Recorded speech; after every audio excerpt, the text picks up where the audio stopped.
우리나라는 이 국제법상으로 전쟁이 완전히 끝난 이 종전 상태가 아니라 잠시 전쟁을 쉬고 있는 휴전 상태입니다.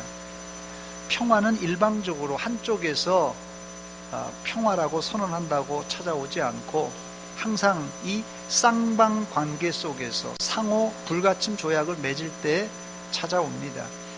본문에 나오는 이 화목이라는 단어는 헬라어로 에이레뉴오라는 동사형인데요, 명사형은 에이레네라는 단어입니다.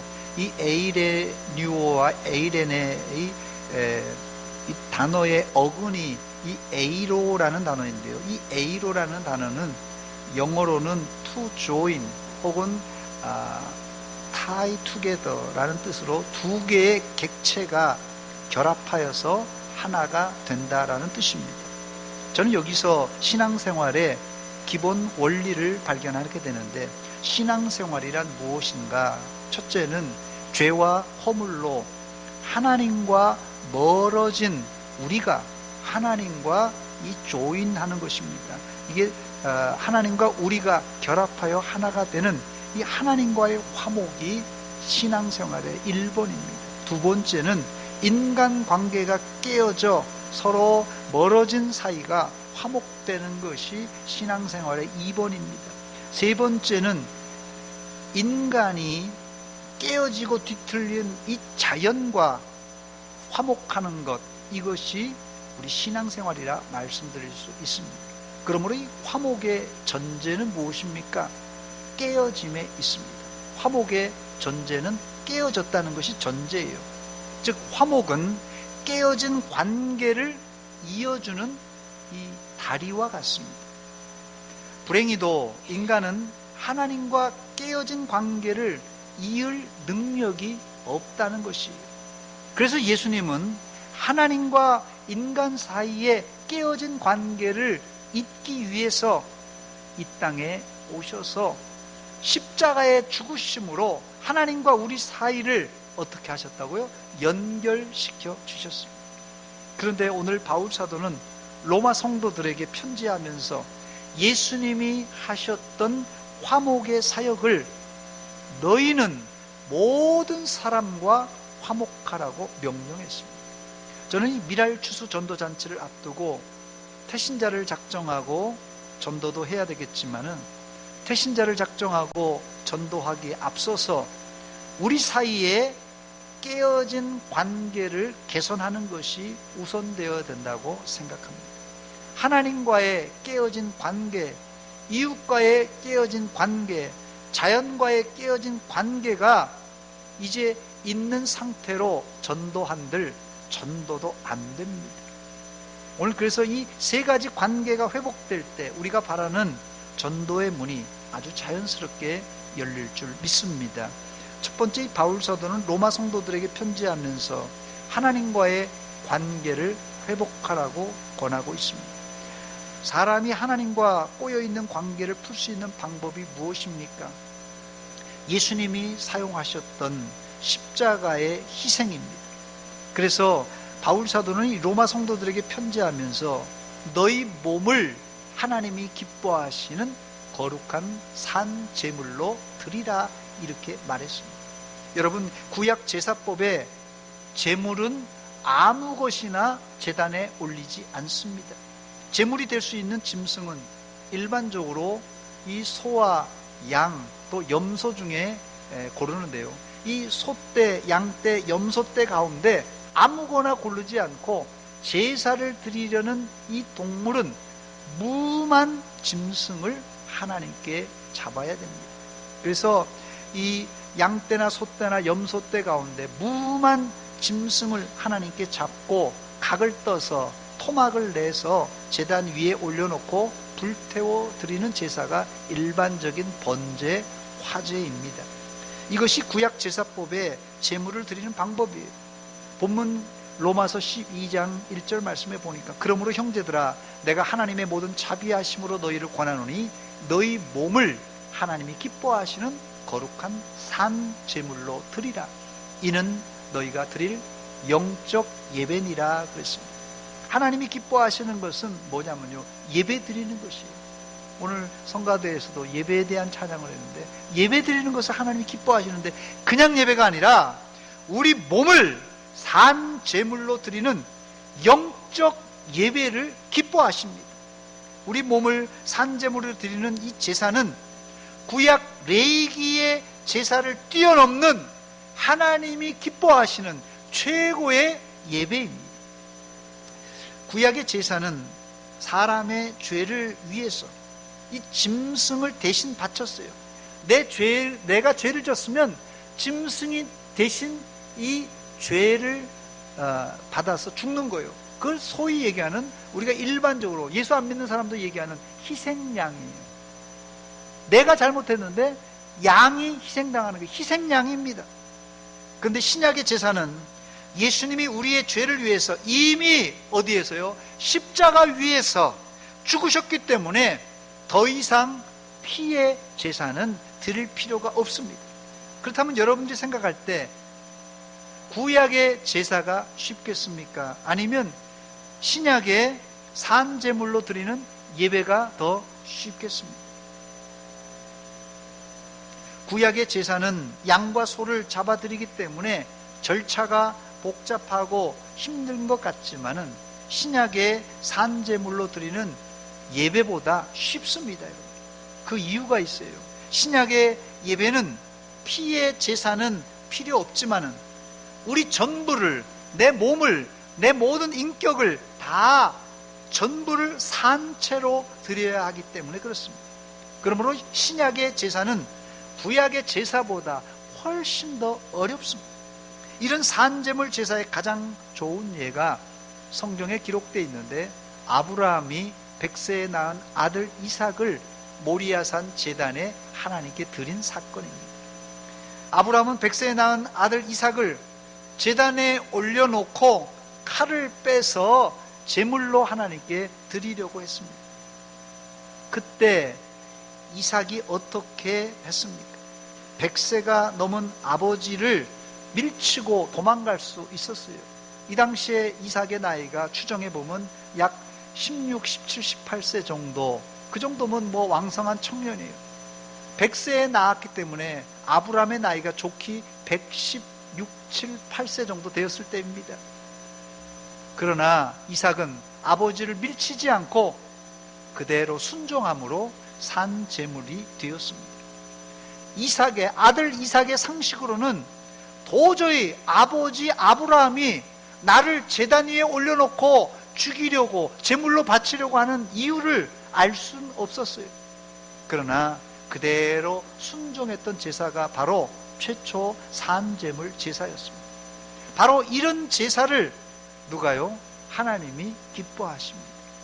왜 이렇게 해야 되는 것입니까?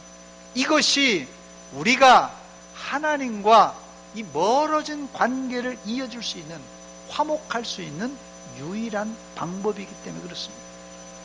그런데 우리가 하나님과 관계가 회복되어 화목하게 되면 어떤 일이 벌어지면 하나님이 기뻐 받아주셔요. 하나님이 기뻐하십니다. 이 하나님이 기뻐할 때 놀라운 일이 벌어집니다. 바로 사람들 간에 꼬여진 관계가 회복되는 역사가 일어납니다. 잠언 16장 7절입니다. 사람의 행위가 여호와를 기쁘시게 하기만 하면 어떻게 된다고요? 그 사람의 원수라도 그와 더불어 화목하게 하시느니라 그랬어요. 꼭 원수가 아니더라도 관계가 뒤틀려지면 그 관계를 회복하는 일은 대단히 어렵습니다.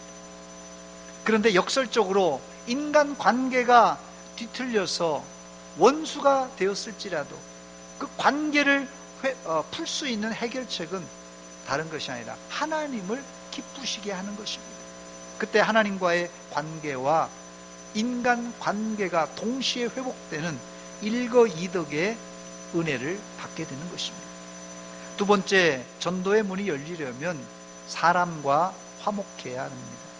본문 18절 말씀입니다. 할 수 있거든 너희로서는 모든 사람과 더불어 화목하라 그랬어요. 저를 한번 따라서 하시기 바랍니다. 할 수 있거든 모든 사람과 화목하자. 자, 그러면 어떻게 해야 꼬이고 틀어진 관계가 회복되어 화목할 수 있겠습니까? 그 구체적인 방법을 바울 사도는 오늘 이 본문에 집중적으로 쓰고 있는데 본문의 3가지로 요약할 수 있습니다. 첫째로, 원수를 축복하고 저주하지 않을 때 뒤틀려진 인간관계가 회복될 수가 있습니다. 본문 14절입니다. 너희를 박해하는 자를 축복하라. 축복하고 저주하지 말라 했습니다. 나를 죽이려고 박해하는 자를 축복하고 저주하지 않는다는 것은 보통 사람은 불가능합니다. 그러나 바울 사도는 뒤에도 계속 이어서 악을 악으로 갚지 말라고 당부합니다. 본문 17절과 19절입니다. 아무에게도 악을 악으로 갚지 말고 모든 사람 앞에서 선을 도모하라. 내 사랑하는 자들아, 너희가 친히 원수를 갚지 말고 하나님의 진노하심에 맡기라. 기록되었을 때 원수 갚는 것이 내게 있으니, 하나님께 있으니 내가 갚으리라고 주께서 말씀하시니라고 했습니다. 심지어 20절에는 한 수 더 떠서 네 원수가 줄이거든 먹이고 목마르거든 마시게 하라. 그리함으로 네가 숯불을 그 머리에 쌓아 놓으리라 그랬습니다. 원수를 만났을 때, 아이 저놈의 원수 어디서 만난다고요? 원수는 외나무 다리에서 만나잖아요. 외나무 다리에서 만났을 때 꼴보기 싫어 팽 돌아서서 안 보면 그뿐입니다. 여러분, 원수 안 보면, 이거 안 보고 딱 피해가면 쉬워요. 그런데 그 원수에게 다가가서 먹이고 마시게 하는 것은 웬만한 사람은 이거 불가능한 일입니다. 아마 그냥 성경에 기록되어 있으니까 원수가 줄인다고 또 목마른다고 먹을 것을 가져다 줄 수는 있을지 모르겠어요. 아마 갖다 주면서도 피가 거꾸로 흐를 것이에요.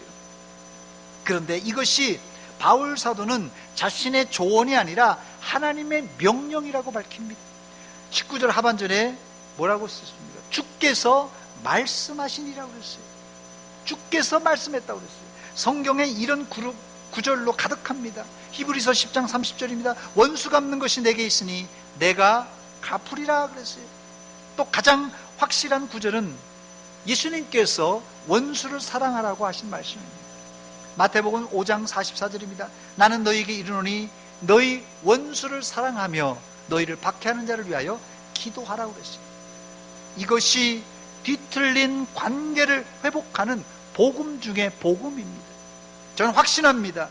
이 세상의 모든 복잡한 문제가 원수를 사랑할 때 회복될 줄 믿습니다. 그렇다면 여러분들이 생각할 때, 목사님, 나는 원수가 없습니다, 이렇게 말하는 사람이 있을 거예요. 난 착하게 살아서 원수 맺고 안 삽니다, 이런 분이 있을 것이에요. 아닙니다. 원수는 아주 가까운 곳에 있습니다. 누가 원수입니까? 저를 한번 따라서 하시기 바랍니다. 남편을 사랑하자, 아내를 사랑하자. 남편이 원수도 아니고 왼수인 사람이 있죠. 남편 사랑하시기 바랍니다. 그때 남편의 마음이 회복되어 하나님께 돌아올 줄 믿습니다. 지난 수요일 10월 2일자에 미국 달라스에서는 아주 훈훈한 일이 있었습니다. 아마 여러분들도 이 중에는 TV를 통해서 보신 분이 있을지 모르겠네요. 자기의 형을 총으로 쏴 죽인 전직 여자 경찰관을 동생이 법정에서 사랑으로 용서해 준 일입니다. 이 사건은 작년 9월로 거슬러 올라갑니다. 작년 9월입니다. 여성 경찰관이었던 이 31세 앰버 가이거라는 이 백인 여성입니다. 31세의 백인 앰버 가이거라는 여성 경찰관입니다. 이 경찰관이 퇴근을 하고 자기 아파트에 올라와 보니 한 흑인 남성이 자기 집을 침입한 것이에요. 미국은 총기가 자유롭게 소지할 수 있지만 경찰관이 당연히 권총이 있었죠. 앰버 가이거는 이 남성을 도둑으로 오인하고는 가지고 있던 권총으로 쏴 죽입니다. 현장에서. 그런데 남성을 죽이고 나서 정신을 차리고 보니 그 아파트는 자기 집이 아니라 자기 아파트보다 한층 높은 4층의 남의 아파트였어요. 자기는 3층에 사는데 왜 4층에 올라가게 되느냐, 이 엘리베이터를 타고 이 남자친구가 있었다고 합니다. 이 여자 경찰관이. 남자친구하고 지금 이 메시지를 주고받으면서 카톡하면서 그냥 뭐 사랑해 뭐 하면서 정신을 팔다가 3층에서 아니라 4층으로 올라가 버린 거예요. 그 자기 집이거니 하고 문 열고 들어갔더니 웬 남자가 서 있으니까 이게 도둑인 줄 알고 권총으로 쏴 죽인 거예요. 너무 어처구니 없는 일입니다. 사실은 이 4층에 살고 있는 이 주인이 28살의 흑인 청년 보텀진이라는 청년입니다. 이 청년은 자기 집이니까 당연히 불을 끄고 밤중이니까 소파에 누워서 TV를 보면서 태연스럽게 아이스크림을 먹고 있었다고 합니다. 그런데 도둑으로 오인하여 죽임을 당했으니 너무나 어처구니 없는 일이 발생한 것입니다.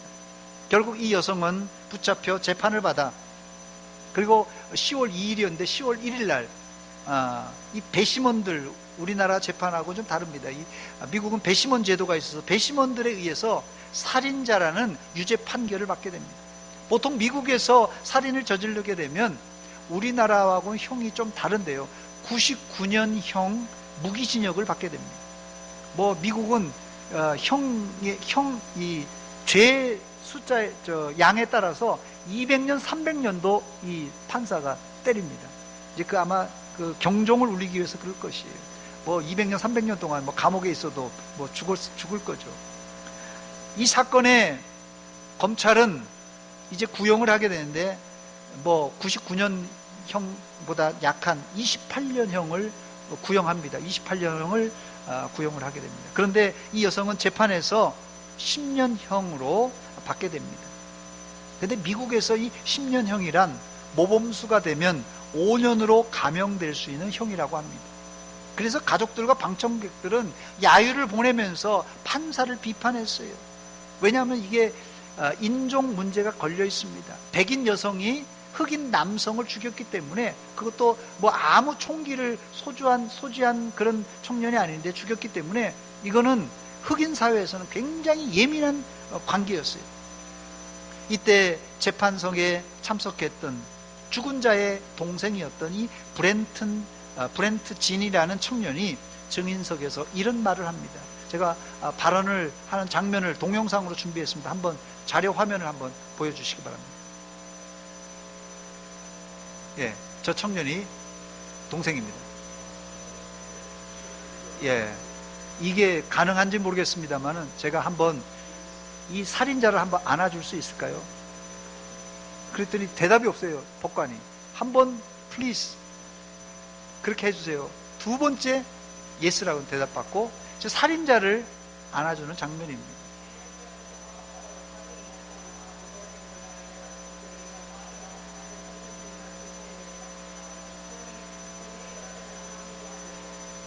예, 그리고 나서 사실 저 판사입니다. 저 여자는 판사입니다. 판사도 재판이 끝나고 나서 이 살인자를 안아주는 그런 사건이 발생했습니다.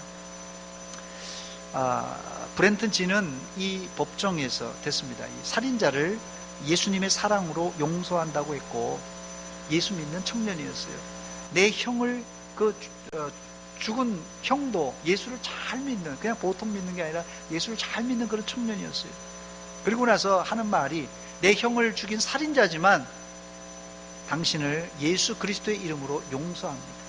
나는 당신이 감옥에 가는 것도 원치 않고 당신에게 해로운 일이 있을 걸 원치 않습니다. 이렇게 발언합니다. 그리고는 자신의 형을 죽인 살인자를 끌어안아 줍니다.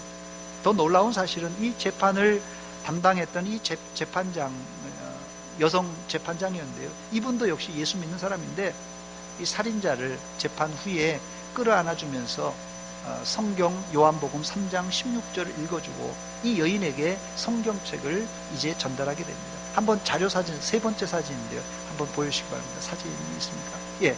자, 이게 살인자예요. 저 이제 여성 백인 경찰관인데 죽인 살인자입니다. 왼손에 뭐가 들려있죠? 성경책이 들려져 있습니다. 영화에서나 나올 법한 용서의 사건입니다. 예, 됐습니다. 우리는 사람을 이 정치적인 성향으로 혹은 학연, 지연 등으로 구분하고 차별하고 심지어는 왕따까지 시킵니다.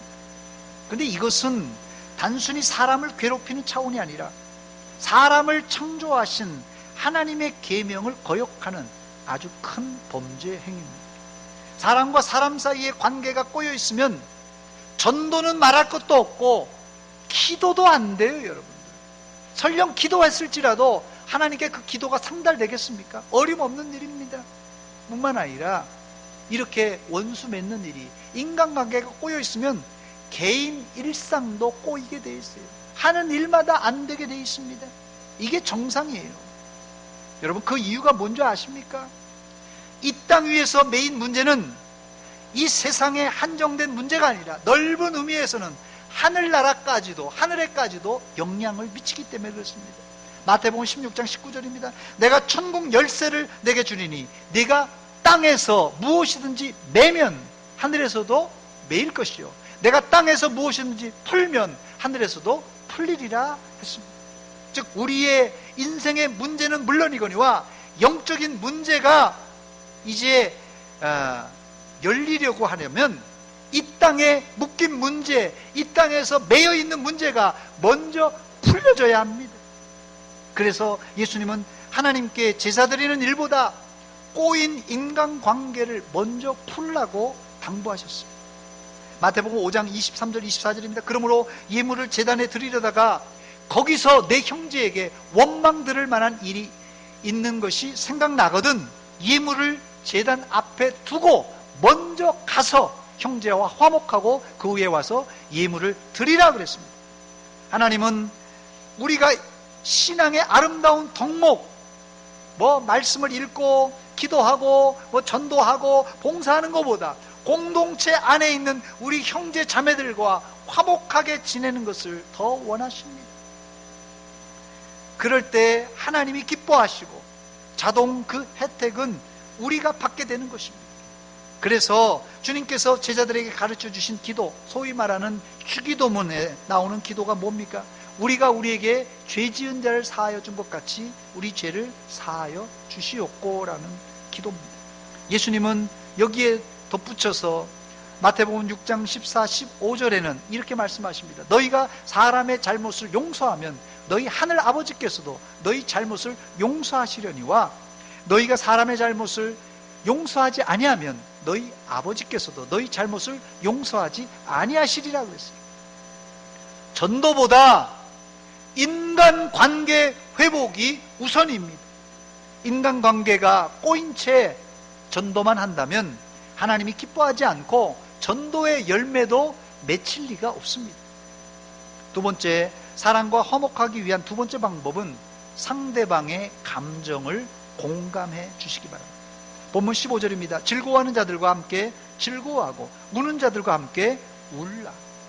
제가 장례식 예배를 집례하면서 우리 교인들 가운데는 슬픔에 빠진 상주들, 사랑하는 이를 먼저 보낸 가족들을 위해서 함께 울어주는 장면을 종종 목격하게 됩니다. 저는 이것을 보고 우리 교회가 아직까지도 성도의 교제가 생생하게 살아있는 교회라는 것을 여러 차례 확인해 보았습니다. 여러분들이 생각할 때 즐거워하는 자들과 또 이렇게 즐거워하는 것, 또 우는 자들과 함께 울어주는 것, 바로 이런 것이 어쩌면 인간의 본연의 감정의 상태예요. 즐거워하는 자들과 함께 즐거워하고 있는데 그냥 심통 부리는 사람이 있어요. 우는 사람이, 우는 이 상주가 울고 있는데 그냥 신났다고 그냥 장례식 가서 그냥 막 크게 떠들고 막 웃고 떠드는 사람도 있어요. 이거는 공감 능력이 떨어지는 사람입니다. 여러분들이 생각할 때 한번 맞춰보시기 바랍니다. 즐거워하는 자들과 함께 즐거워하는 것과 우는 자들과 함께 우는 것, 둘 중에 어떤 것이 쉽겠습니까? 어떤 게 쉽겠어요? 언뜻 보면 예식장에 가서 축하해 주는 것보다 장례식에 가서 슬퍼해 주는 것이 더 어려운 듯 보이지만 사실은 형제가 어려울 때 함께하며 슬픔을 같이 나누는 것은 쉽지만 인간 본성상 사실 시기 질투심이 있기 때문에 형제가 잘 돼서 축하할 일이 있을 때 예를 들어서 옆집 아들이 박사학위를 받았다, 승진했다, 큰 집을 샀다, 출세했다고 했을 때 함께 기뻐하기란 쉽지가 않습니다. 겉으로는 우리가 축하해 줄 수 있죠. 근데 돌아오면서는 우리 아들은 그렇게 못하는데 하면서 비교하는 것이, 또 시기 질투하는 것이 인간의 본성입니다. 어쨌든 공동체 안에 있는 형제가 기쁘고 또 슬플 때 함께 공감해 주면 형제 자매의 마음을 얻을 수 있고, 심지어 안 믿는 사람들의 마음도 얻을 수 있습니다. 그래서 서울의 한 대형 교회, 오래전 이야기입니다만은 집에서 장례식을 치를 때 한 80년대 중반의 얘기입니다. 예수 안 믿는 사람들일지라도 이 교회 주변에 있는 사람이 상을 당하면, 그때는 뭐 집에서 천막을 치고 음식을 하고 할 때 아닙니까? 그래서 장례식 현장에 찾아가서 정성껏 도와주고 위로해 주므로 교회가 그 당시 크게 부흥했다는 소식을 들었습니다. 그런데 혹가다가 전도하라고 밖에 이 노방전도나 이렇게 전도지를 나눠주고 전도하라고 그러면 혹가다가 싸우는 사람들이 있습니다. 이런 사람들은 다른 사람들을 판단하거나 비판하는 성향을 가진 사람이에요. 예수 믿으세요 하면 안 믿어요, 좀 뭐 불쾌하게 하잖아요. 믿으라고 막 하면서 막 그냥 욱박지르고 막 싸우려고 하는 사람이 있습니다. 예를 들면 누가 슬퍼서 우는데 뭐 그까짓 거 가지고 우느냐고, 이런 사람은 자기 판단이에요. 이 사람은 좀 슬퍼서 우는데 뭐 그까짓 거 가지고 우느냐고. 공감 능력이 없습니다. 이건 자기 판단이에요. 뭐 또 저까짓 거 가지고 뭐 이렇게 우느냐, 쇼하는 거 아니냐. 이런 사람들은 한마디로 해서 비판적으로 모든 것을 바라보는 사람들입니다. 형제가 울면 묻지도 따지지 말고 함께 울어주세요. 형제가 기뻐하면 함께 기뻐해 주세요. 이런 사람이 바로 이 공감 능력이 있는 사람입니다. 비판적인 사람, 부정적인 사람은, 지적인 사람은 될 수 있을지언정 공감 능력은 떨어지는 사람입니다. 예수 안 믿는 사람들에게 예수 믿으라고 하면 사실 금방 이게 동정녀 탄생설이니 뭐 죽었다가 살아난 이런 부활이니 이런 걸 안 믿는 사람이 갑자기 믿기가 어렵잖아요. 그러면 의심하게 되고 또 여러 가지 비판적으로 얘기하잖아요. 그러면 이제 공감 능력이 있는 사람은 뭐라고 대답합니까? 형제님, 나도 처음에는 이 기적과 같은 사실들이 믿겨지지가 않았습니다. 그런데 시간이 지나면서 목사님 설교를 듣고 성경을 읽다 보니까 천천히 그게 이해가 되고 믿음으로 받아들이게 되었습니다. 이렇게 얘기해 줄 때 안 믿는 사람도 이 잘 믿는 사람도 처음에는 의심이 있었고 처음에 나와 비슷했구나, 이렇게 생각하면 마음의 안도가 돼서 나도 한번 믿어볼까, 이런 마음이 생기는 것입니다. 그것도 못 믿느냐고 처음부터 정죄하고 욱박지른다면 예수 믿을 사람이 어디 있겠습니까?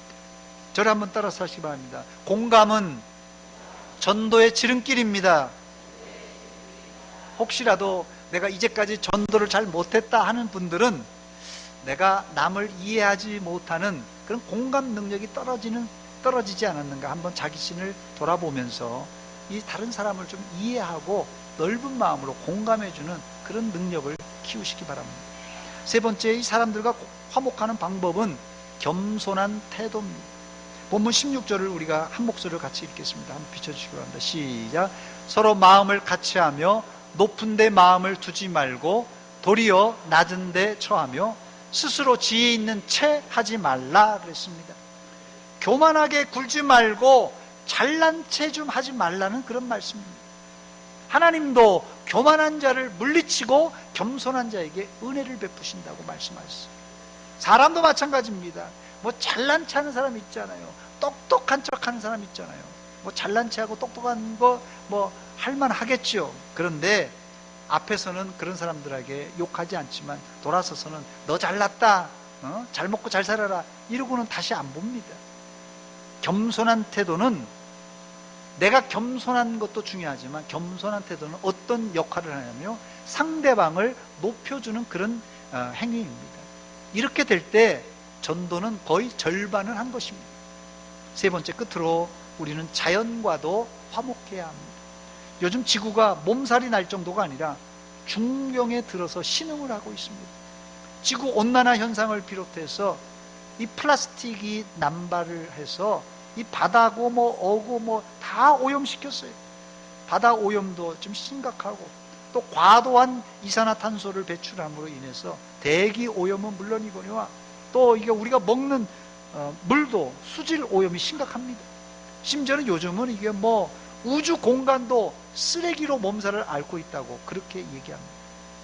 이것은 명백한 하나님의 명령을 어긴 인간의 불찰입니다. 하나님은 창세기 1장 28절에 보니까 생육하고 번성하여 땅에 충만하라, 땅을 정복하라, 바다의 물고기와 하늘의 새와 땅에 움직이는 모든 생물을 다스리라 그랬어요. 그런데 땅을 정복하고 다스리기보다는 땅을 오염시키고 땅에 쓰레기를 가득 채운다면 하나님의 명령에 정면으로 우리가 부정하는 태도입니다. 또 자연이 죽어간다면 그것은 자연이 아니라 곧 인간의 재앙입니다. 성경은 인간이 죄를 짓고 제일 먼저 어떤 일이 벌어진 줄 아세요? 인간이 죄를 지었는데 땅과 자연 세계가 저주를 받습니다. 그래서 땅에는 가시덤물과 엉겅퀴를 냈다고 그랬어요. 땅과 식물들이 무슨 죄가 있겠습니까? 인간의 죄는 모든 생태계를 파괴시키고 말았습니다. 그러므로 우리가 하나님이 주신 자연을 잘 보존하는 것은 단순한 자연 보호가 아니라 하나님을 사랑하고 그 명령에 순종하는 태도입니다.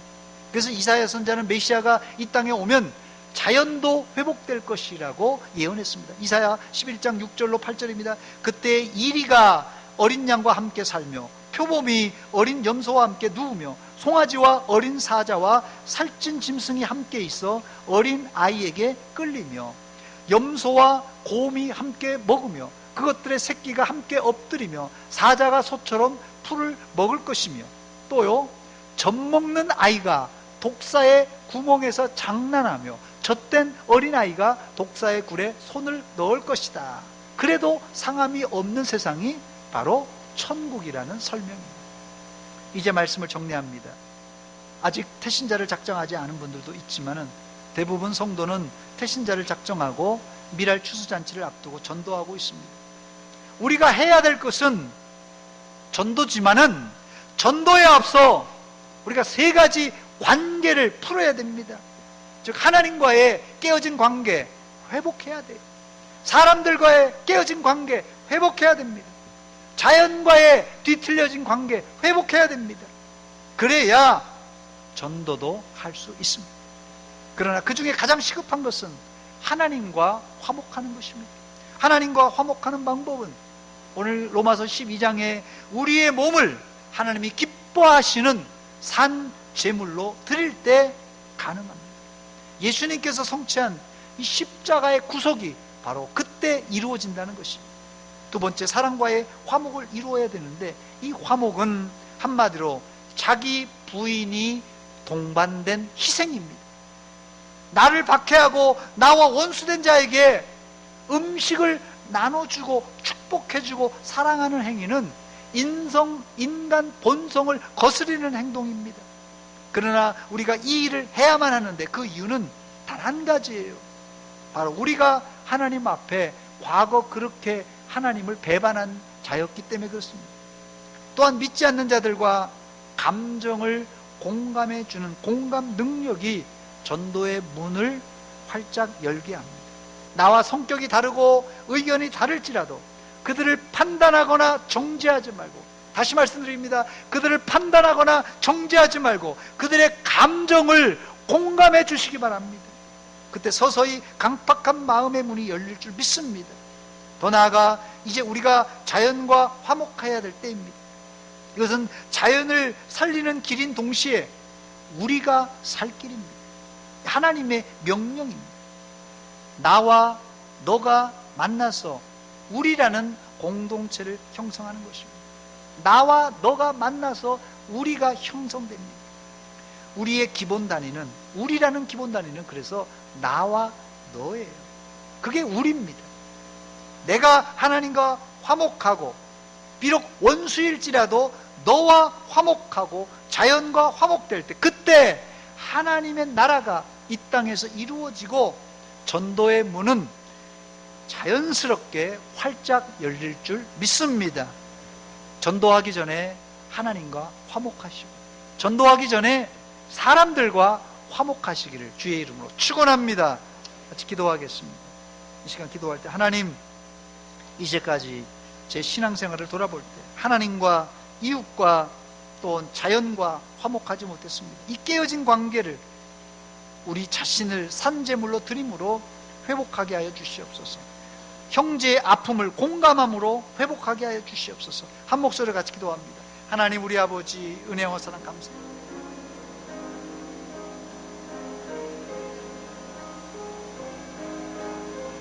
아버지, 우리의 아버지, 우리의 마음을 아시는 아버지, 하나님과 깨어진 관계가 회복되게 하시고, 인간관계가 회복되게 하시되, 부모 자식 관계가, 형제 관계가, 이웃 관계가, 친구 관계가, 구역 식구들 관계가, 성도들 관계가 회복되게 하여 주시옵소서. 하나님, 뒤틀린 자연과의 관계도 회복되게 하여 주셔서 하나님 기뻐 받아주시고, 하나님 전도가 자연스럽게 하나님의 역사 가운데 이루어지게 하여 주시옵소서.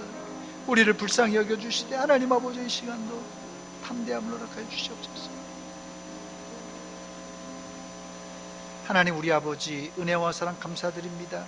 이 아침에 저희들 말씀으로 도전 주신 하나님, 이제까지 우리가 한다고 열심히 했지만 깨어진 관계 속에서 나 혼자만 열심히 했습니다. 이제 하나님과 함께 가게 하시고, 이웃과 함께 가게 하시고, 자연과 함께 화목하며 가게 하여 주시옵소서. 이때 하나님의 교회, 전도의 문이 활짝 열려질 줄 믿습니다. 이 일에 우리가 앞장서서 화목의 직분을 가지고 화목하는 사람들 다 되게 하여 주시옵소서. 예수님의 이름으로 기도하옵나이다. 아멘.